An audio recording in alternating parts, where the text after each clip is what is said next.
Okay. Is this on? Are we on now? Do I need it? Or do I need to just talk loud? I hate to stop for another technology thing. It was gonna.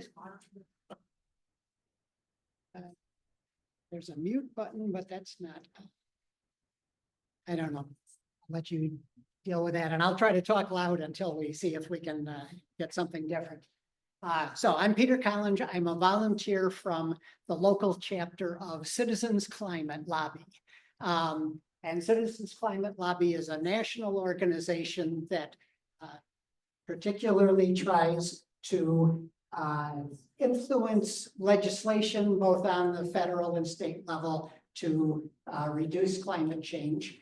And one of the success stories of Citizens Climate Lobby, and of course other groups too, was the Inflation Reduction Act that was passed a few years ago that does have things in it that you can that can help you make changes and improve your own energy efficiency.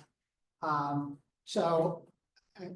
we'll start out by looking at ways that this can help you and help the planet at the same time.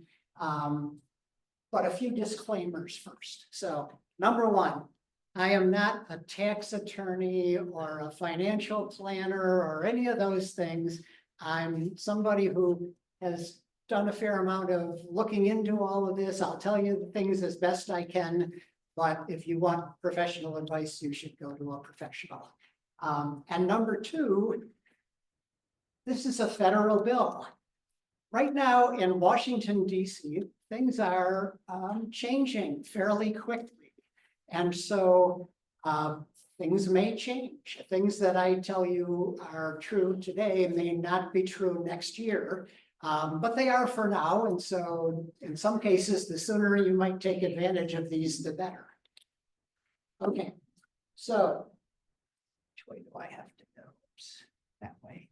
All right, so environmental benefits of, well, going all electric. So a lot of this is really based on the idea of trying to use electricity more for energy sources as opposed to fossil fuels, where you can and when you can. It's not throw away everything you own and go out and buy all new things, but trying to move in that direction, because that's one thing that your household can do. Between household residential energy use and transportation use, it's a good chunk of the energy we use in this country, and it's one place where we can make a difference. We can't change the industrial side too quickly, but the household part we can. The IRA actually has incentives also for businesses, nonprofits, landlords, et cetera. But we're not going there today. That's not my area of expertise. But there is an organization in town, and the contact is at the very bottom of that handout you got, the AMPT project. We're going to talk about those multiple times today because they're the experts. They're the ones to talk to if you have questions. And they can help you with these things. But along with the environmental benefits, there's also health benefits to, as I liked a phrase that I heard someone say, stop burning stuff in your house. Well, when you're burning stuff in your house, there's been a lot of research in the last couple of years about gas stoves in particular. And, you know, they like it or not, and I have a gas stove and we're working on trying to make a change, but they do put fumes into your house. And there's been some research that the fumes are not just in the kitchen. They migrate and can wind up, you know, in the bedrooms, different places, and cause, you know, anything from headaches to more serious problems. And of course, any natural gas or any fuel that's burning has the potential for getting into a carbon monoxide problem if things are not working correctly. So you avoid all that if things are. And then on the vehicles, we know that tailpipe emissions make a difference, particularly in high traffic areas, which often, it turns out, wind up being low income areas and places where people are just having higher rates of asthma than they should because they're breathing too much of the emissions. And then financial benefits. Now, some of this some of it depends on what you're changing from to go to electric. But in particular, for example, cars going from gasoline to electricity it's definitely cheaper to fill your car with electricity than with gasoline. If you know anybody who is on fuel oil or propane, I guarantee you that if they switch to electric sources instead, that they will save money. Natural gas to electricity, that a lot of that depends on this year's price of natural gas and this year's price of electricity. So what if you buy a heating system that's electric and you're going to have it for 20 or 30 years, it's a little hard to project how much you're going to save. I don't think you're going to spend more typically, but I hesitate to promise that you're going to spend a lot less because it just depends on what's going to happen with those prices for electricity and natural gas. But the one thing is electric prices tend to be pretty stable. And actually, they tend to go up a little bit slowly, but they don't do these big swings. Whereas the fossil fuels, and if you think back, just at the gasoline pump for vehicles, gasoline in the last 5 years has been down close to $2. Well, maybe that might have been more than 5 years ago, but close to $2 and up closer in the $4 something range. You get a lot of swings. Electricity is a lot more stable and predictable. And so that's an advantage for some people. The challenge in making the switch is often that there's a cost up front of getting rid of your gas furnace and buying an electric heat pump or something like that. That's what the IRA can help with, is it can help with that upfront cost of making that change.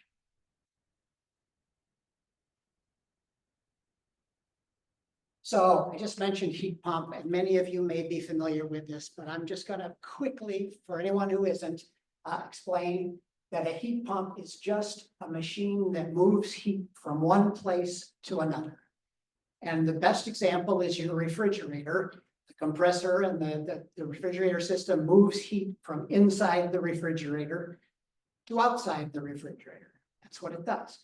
Now, the heat pumps for heating and cooling your home, the nice thing about them is they work in both directions. So in the winter, they can move heat from outside of your house. And a day like today, you might say, oh, there's not much heat out there, but there's heat out there. And it can grab that heat outside and move it into your house. And then in the summer, it can grab the heat from inside your house and move it back out. So it replaces both a furnace and an air conditioner. Works both ways. And some people, we're always a little suspicious of new things, and people will say, oh, I don't know if I trust these newfangled heat pumps. There were actually more heat pumps shipped in the US, both in 2023 and 2024, than gas furnaces. Surprising. And partly because some of the heating for some commercial things is done with heat pumps. I mean, often if you go to a hotel or motel that has individual heat units in each room, and if they're building a new one now, those are probably going to be heat pumps because then they can do both the heating and the air conditioning. And they have heat pump water heaters that are much more efficient in terms of energy used than other water heaters. Again, now, I'm not going to say that if you change from a gas water heater to an electric heat pump water heater, you're going to save a lot of money. It's probably going to be about a wash depending on the prices. But if you have old-fashioned traditional electric water heater and you change to a heat pump water heater, you will definitely save money. You will use less electricity. There's even heat pump clothes dryers now. And there's some incentives through New York State to buy those for some people.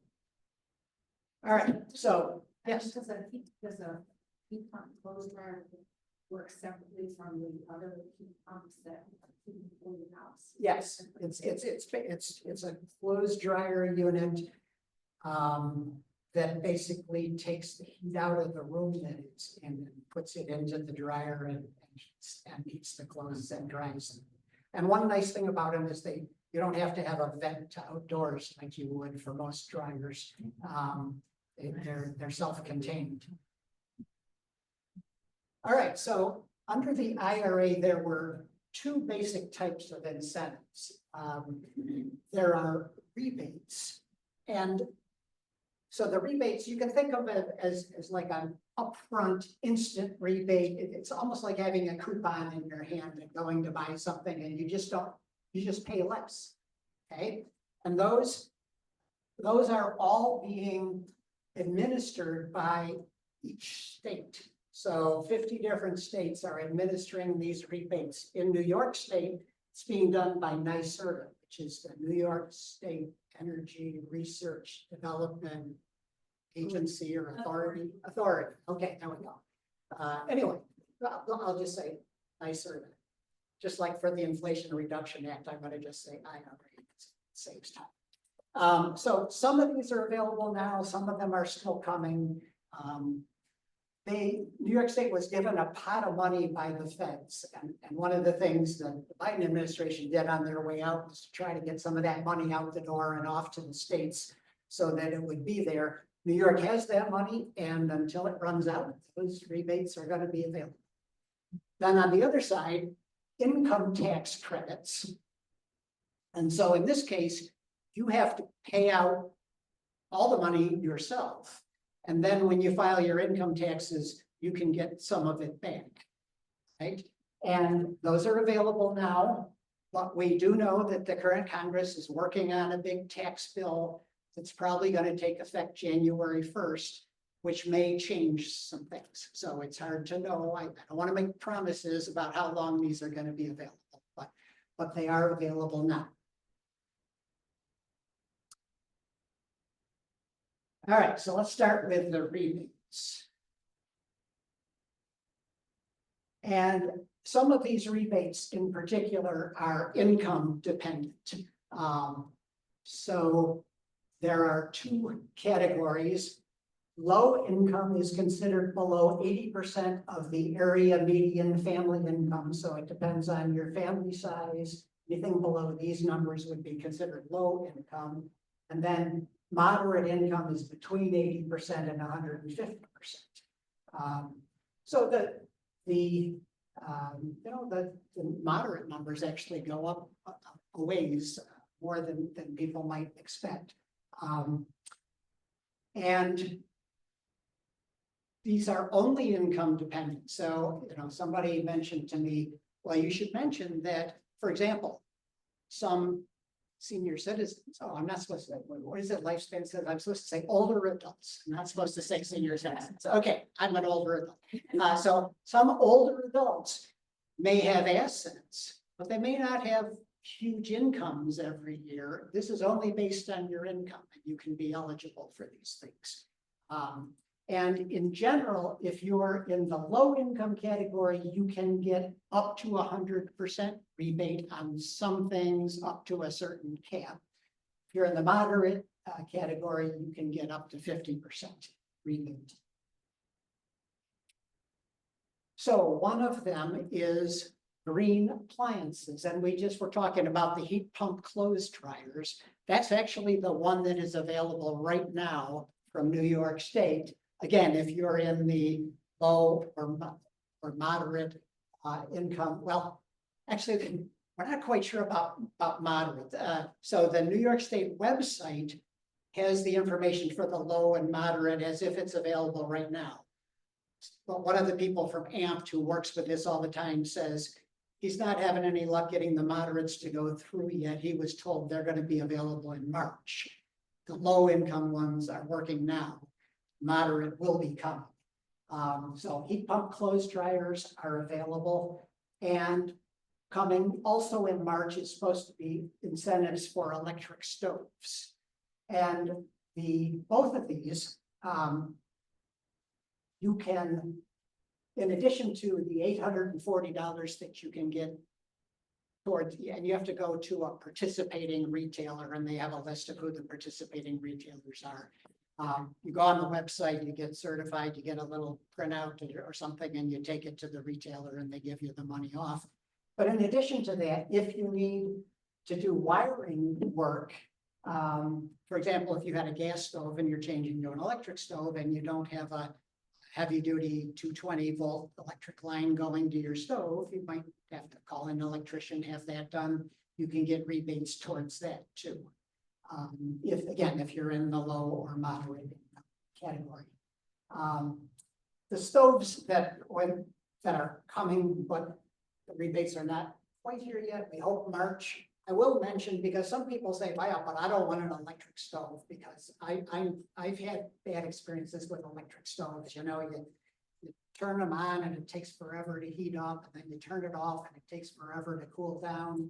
And that is true to some extent of old-fashioned electric stoves. The new induction stoves are not like that.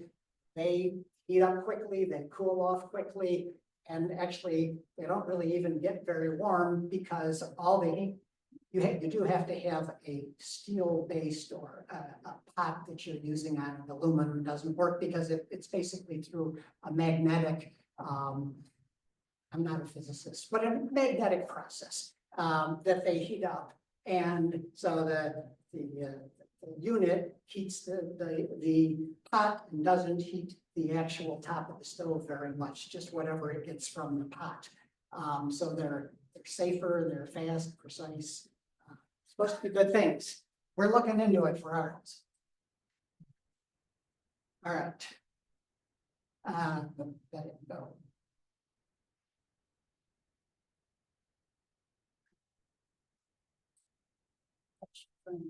There we go. Okay, this is for low income households. On that list that I had earlier, the below 80%. There's something called Empower Plus in New York State. It's a mix of state money and IRA money, but it really can be pretty good. It can, oh, and by the way, low income, or if anyone in your household, so if you had another generation, older or younger, somebody qualifies for the heating assistance program or SNAP, the food stamps program, then that qualifies the whole household for this. So you can get money for weatherization, insulation, appliance replacement. And if you do weatherization and insulation, then after you do that, you can get money towards a furnace replacement. Or even a heat pump, but right now, and this is frustrating the amped people right now, but right now you can only get the heat pump if you're replacing propane or oil, not if you're replacing natural gas. So they're trying to do the ones where it's going to make the most difference first. You get electric systems improvement, heat pump, water heater. There's a whole variety of things. But I will say anything that's through NYSERDA. We'll get to the tax credits in a minute where that's a little more do-it-yourself. Anything that's through NYSERDA is complicated. And I wouldn't try to do this stuff yourself. I would call AMPed and talk to the people there that know this stuff and let them help you with it, because New York State doesn't always make things easy. Are these like tax credits or are they? These are upfront rebates. Basically, what happens is they connect you with a contractor, and then they work out with the contractor. Okay, the contractor says, "Well, doing this house right is going to be $5,000," and they say, "Well, we'll pay 4,000 of it," and then that kind of thing. So these are upfront. I did the water heater last year, and Isaac took me on my hand and all the forms. It was a 2-day process. It's a beautiful water heater, and I would pay like $300 for it. And I also got insulation and the dryer, hose, and other little stuff, new light bulbs and stuff like that. Very good.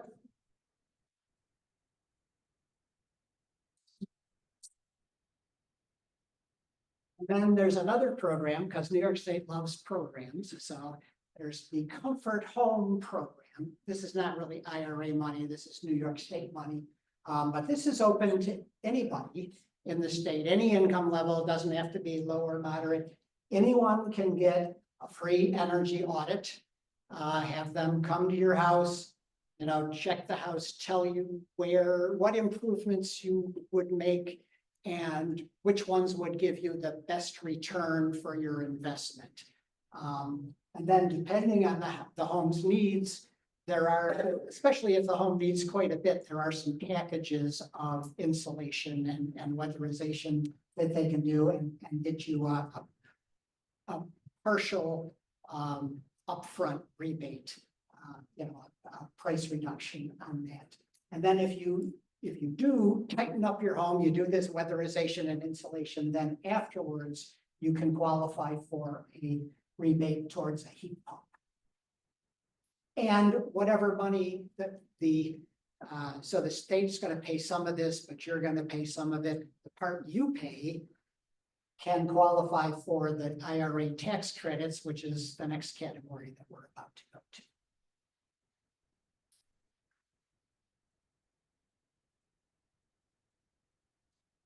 Tax credits available now, who knows for how long. So the first one is the energy efficient home improvement credit. This is sort of the catch-all for doing things to particularly tighten up, to make your home more energy efficient, to just use less energy in your house. So better windows, better doors, insulation, an energy audit. So in New York State, you can get a free energy audit. That's not true everywhere, but even in New York, the free energy audit is kind of the base level. If you want the better energy audit, you're going to pay extra, and then you can get a credit. And this is a 30% credit. So if you pay $100, you can get $30 back at the time you basically off of your income taxes, $30 back. Electrical panel upgrades are only included if they're being done to install a heat pump. So not just because you want a better. So a variety of things. Oh, and by the way, the windows and doors have to be a certain standard. You know, they have to be good enough. And then all of those things on the previous slide, you can get up to $1,200 a year back. So if you were using this program and if you needed lots of work, you might want to do some of the work one year and get $1,200 back and do some more of the work the next year and get another $1,200 back because it resets every year. Heat pumps, though, are the one exception. They're not part of that $1,200. If you do heat pump stuff, you can get $2,000 back each year.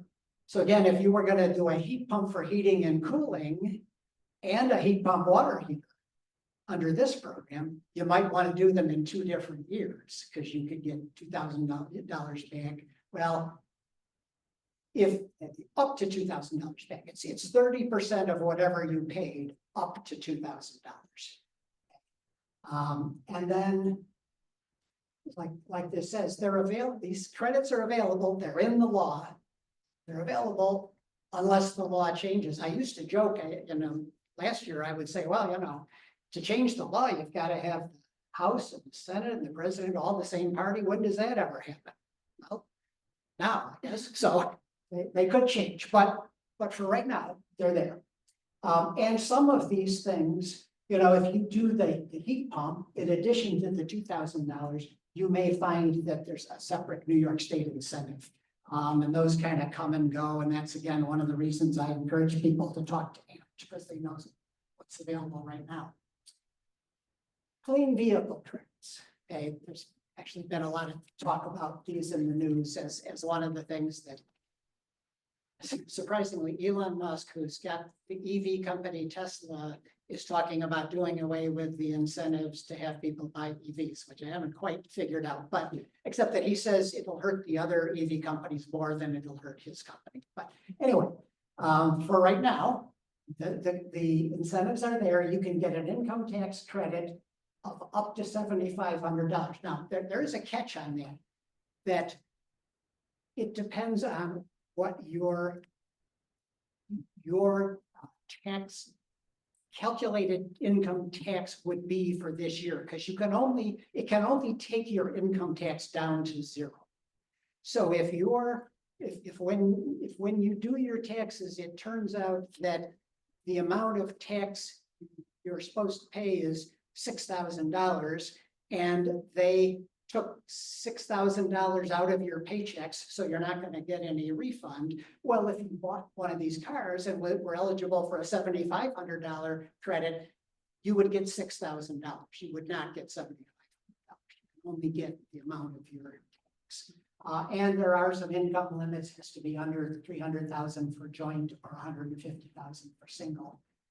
But more importantly, right now, only certain vehicles are eligible. They have to be mostly made in the United States. That was part of the deal when they put the IRA together. So you can go online. I think maybe did I put the link at the bottom there of, or let's see, somewhere here. Oh yeah, with the asterisk right below the table. You can go online, you can see which cars are qualified for this. And there also may be a New York State incentive, but there's a workaround. Again, this could change, but right now, if you lease a vehicle, so let's say you wanted to buy a Toyota that's made in another country, so it's not eligible for the tax credit. Well, if you lease the Toyota instead, then you don't own it.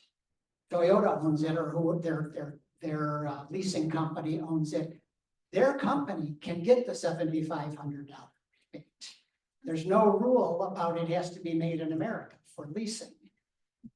And if you know that, when you go to negotiate the lease, you can say to them, look, you're getting $7,500 back from the government for this. I want that. I want you to lower my price for the car by $7,500. You know, at least most of $7,500, and you can negotiate and use that in your discussions with them. All right, and there is a used vehicle credit. The income levels are half as much. The car can't cost more than $25,000, and you can get up to $4,000 back for that. And then just a few other comments about EVs, and most of you probably know these things, but you know, one of the nice things about EVs is you don't have to do oil changes. You don't have to get new spark plugs. You don't have to do tune-ups, right? Does it include hybrids? There are some of I think there's one plug-in hybrid that is eligible for the new tax credit. So there are some of the plug-in hybrids were eligible. They don't get the full 7,500. They get something less. But now most of them are not made in the US. I think there's only one that's eligible. So you know, you pay more upfront for the EV, but you're going to pay less to fill the tank because you're using electricity and you're not doing changes and spark plugs and all those things. So in the long run, you can save money, especially if you can charge at home or work. It's, you know, this is a little tougher if you live in an apartment complex and there's no charger there, you know, and you got to pay somewhere to charge. That's going to change the equation. But if you can do it at home or work, it's not bad. There's a tax credit for installing an EV charger, but it's probably not going to apply to anybody in the room. It's basically in rural and low income areas, depending on where you live.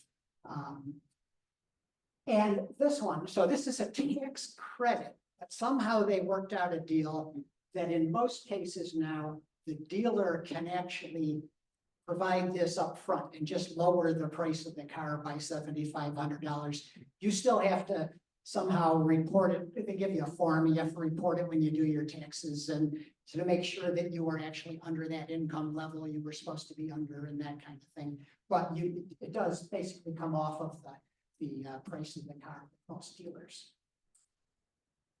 And yes, plug-in hybrids, some cases can qualify for incentives. They can be a good compromise for people who drive locally a lot, especially if you're one of the people that's real worried about where am I going to find a charger to plug in. My wife has a Prius Prime, and except in the summer if we're on a trip, most of the time we're driving around town and she gets 25 miles on electricity. she's gotten as much as 2,500 miles on a tank of gas, which is pretty good. All right, now into the bigger projects. If you want to consider putting solar panels on a house, there's been a credit for a long time, but it was kind of going away. And with the IRA, they extended it and added battery storage. So you can get 30% back on the cost of solar panels and battery storage. And, you know, these are bigger ticket items depending on how big a project you get. But the nice thing with these is you don't have to use the whole credit first year. You get whatever you don't use on the credit the first year. If your income wasn't, you know, enough to have enough taxes to use all of it, you can keep carrying forward whatever's not used on that credit to subsequent years. There's also a New York State credit, 25% up to $5,000. And so in most cases, many cases, I'll say, more than half of the project would be covered by these credits. You're actually gonna, I mean, you have to pay the whole thing up front and then get these back when you do your taxes, but you're gonna get back potentially more than half of the price of the project. We put solar panels on our house in 2014. We went a number of years only paying the minimum RG&E electric bill of $22 a month, which was really nice. Until we had the plug-in hybrid car, and then until we got the some other electric things. Now we're using more electricity than the panels produce, but they still help a lot. And then if you really want to go whole hog, a geothermal system where you're taking the heat out of the ground and using that to heat and cool your house is very efficient. Particularly, you know, in the winter, it's again one of those things of now you're not using gas, you're using electricity. So what's the price of gas? What's the price of electricity? It may be kind of a wash, but in the summer, your air conditioning, this is much more efficient than what an air conditioning unit would be. And so you're definitely going to use less electricity and save money with that. And there's the 30% federal credit and a state credit of up to $5,000. And is there like a footprint size of your lot that may prevent it from using geothermal? well, so there's two types of geothermal. So if you have a big lot, or if you're in a rural area, they're going to just dig trenches, not real deep, because you have land and they're going to put the pipes in the trenches. And that's actually the less expensive way to do it. If you have a small lot, they're going to drill wells, which is more expensive. It's going to cost you more up front. They can do that almost anywhere. I actually heard of one where in the city, on a, you know, very small 1/10 of an acre lot or whatever, they wound up drilling the wells. I guess the person had an old driveway, so they drilled the wells through the driveway and put them under the driveway. And then just afterwards, they had to get a new driveway. But they can do them. We actually just put in geothermal this year in our backyard. It's been an interesting process. It certainly messes up your yard until you get grass to grow and, you know, that kind of thing. So it hasn't been in long enough for me to tell you that we're saving money or not saving money or whatever, but for environmental purposes, it's certainly better. Examples of neighbors together, 2 or 3 houses together to do all the drilling. I don't.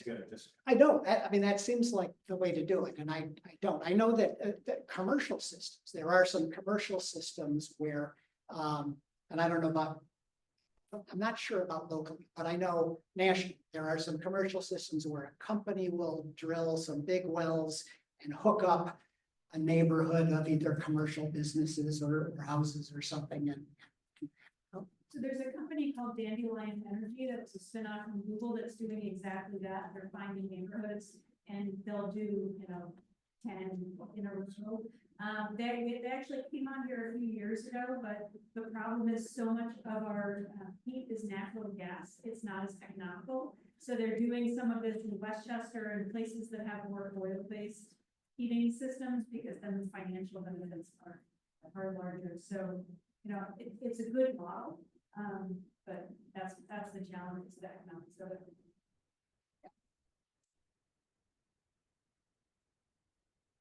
And I'll just mention, there are these RG&E rebates. If you're on their email list like me, you get reminded all the time about the RG&E rebates. But there is one where they can help with home insulation and air sealing. I don't know a lot about it. I just know it's on their website and it gives information.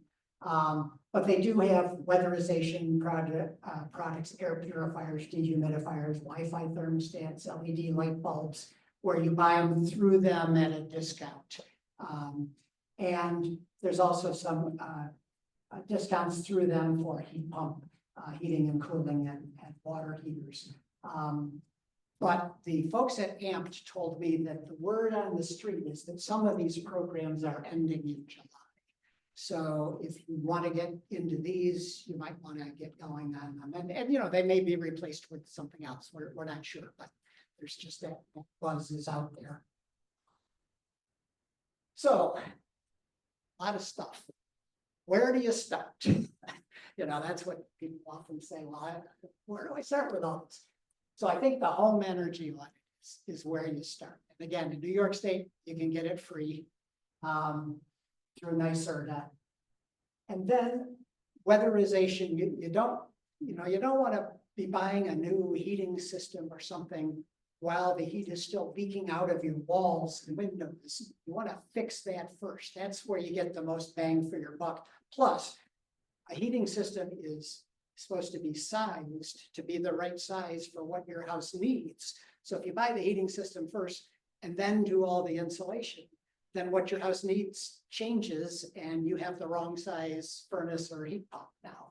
So you want to do the weatherization and then kind of plan ahead. And, I say, think about what's old in your house. So part of why we did geothermal is because we moved into this house 26 years ago, and the air conditioning unit we had was still the original one there. We don't even know how long it was there before we moved in. It had to be 30 years old or older.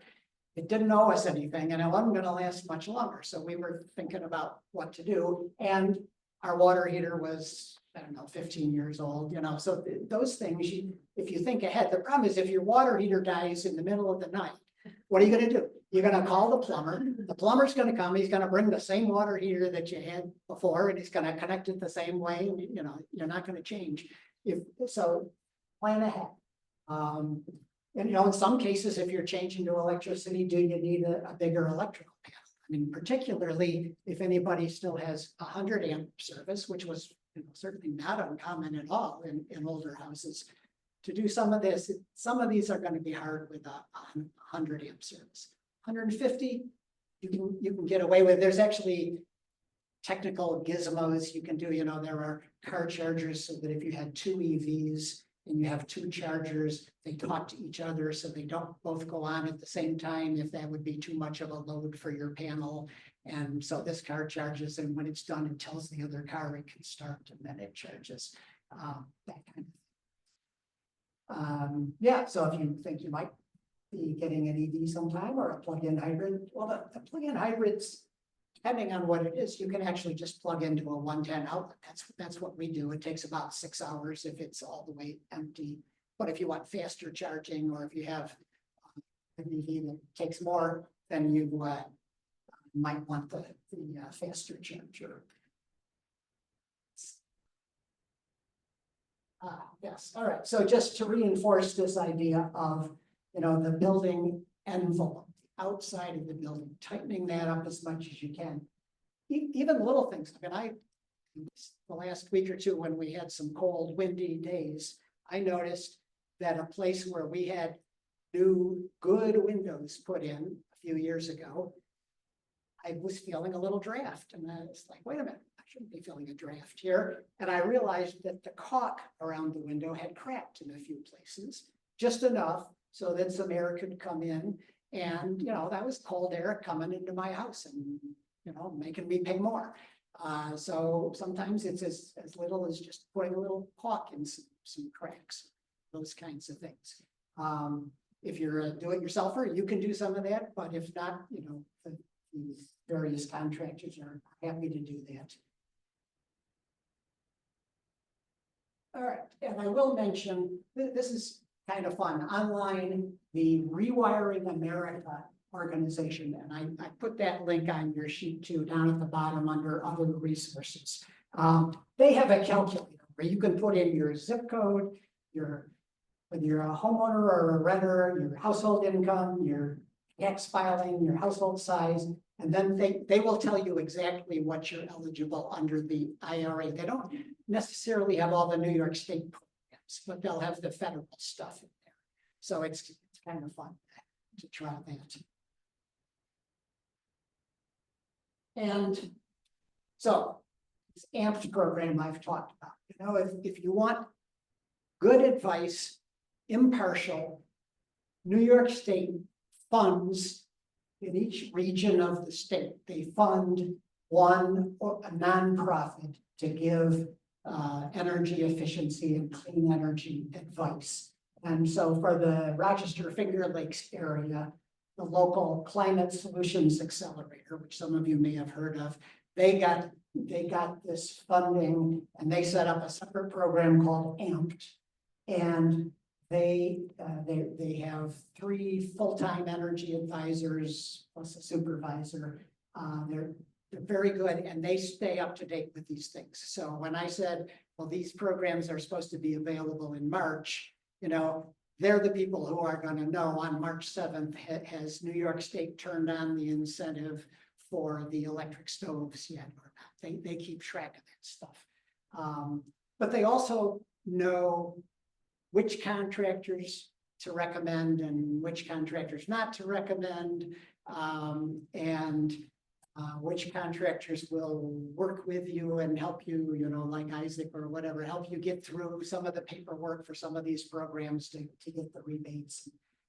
So I definitely suggest calling them. And again, they're at the bottom, the very last thing on the handout that I gave you. Or you can use that QR code and it's supposed to go to them, I hope. You can, a lot of times what they do is suggest that you book, you schedule a meeting with them so that they have time to actually talk to you. And I think you can do it you can schedule a meeting online or call them and then talk to them over the phone. Good people. But just to be clear, that's not us. I'm from Citizens Climate Lobby, and we're really on the legislation side. We're just happy since this legislation got passed. We're trying to help get the word out so people can use it. And again, the sheet that I think went around the room or is on the table. If you want to get our occasional information about Citizens Climate Lobby, just sign up on there. So I think I'm done with the presentation, but what kind of questions? Thank you so much. This is extremely insightful. Thank you.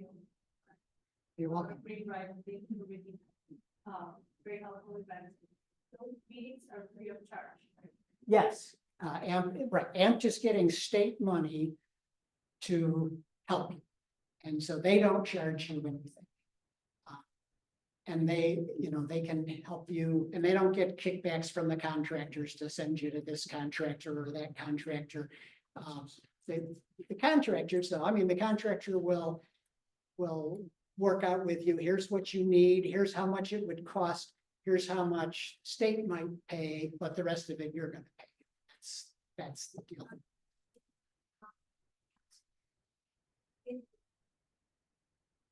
Number of vendors that you and I don't know how much there's one. I have the audit. It's a city was there for 8 hours.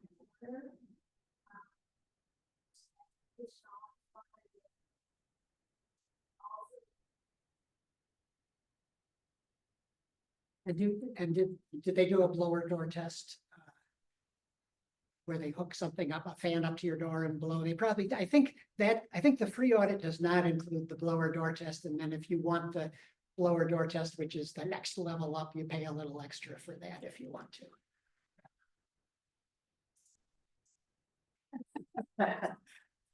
Okay. Yeah. Understood. Anybody else? Questions? Play stuff to jump. I did have the valorization, testing first. And, yes, it was extra if you want to do the lower. And I didn't do that, and they said I didn't really need to get all the done. All the windows, they have like a little, Yeah, And build yeah. six. And then we've got installation. Okay. So we had an energy audit. A while ago, like maybe 10 years ago, and it was at that time it was free. So they came back, did the audit, they came up with a list of things you could do when they had like a cost benefit thing. So like it's an older home, so well, you could replace all the windows, but the benefit is probably not gonna outweigh the cost. So I'm just wondering, like, well, today, would they want to do another energy audit and say, well, you know, today the cost benefit analysis is really kind of different, so maybe you should replace all your windows. You know, I would guess if it's been 10 years, they would want to do it again and see what, you know, whether anything had changed in either in the house or in the calculation of what's worthwhile or not. You know, if you had it done last year, I'm not thinking it would be worth doing it again this year, but 10 years might. Okay, well, thank you.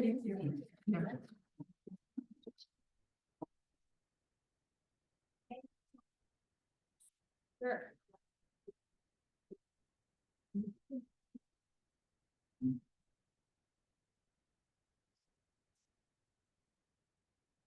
trying to edit it.